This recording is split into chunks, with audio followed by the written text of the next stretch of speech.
Hi friends, आप सभी को मेरे वीडियो में स्वागत है। आप लोग कैसे हैं? आशा करती हूँ आप सब अच्छे होंगे और मैं भी अच्छी हूँ।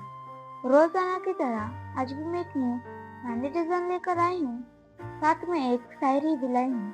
चलिए शायरी शुरू करते हैं। बहारों की मेहंदी बसंत में फूलों के खिलने से दिखती है। बहारों की मेहंदी बसंत में फूलों के खिलने से दिखती है। दुल्हन की मेहंदी शादी के समय हाथों में दिखती है। बातों बातों में सब कह दिया, कभी शायरी तो कभी मेहंदी बना लिया। सबको शुक्रिया जिसने जबा आर्ट्स को सब्सक्राइब कर लिया।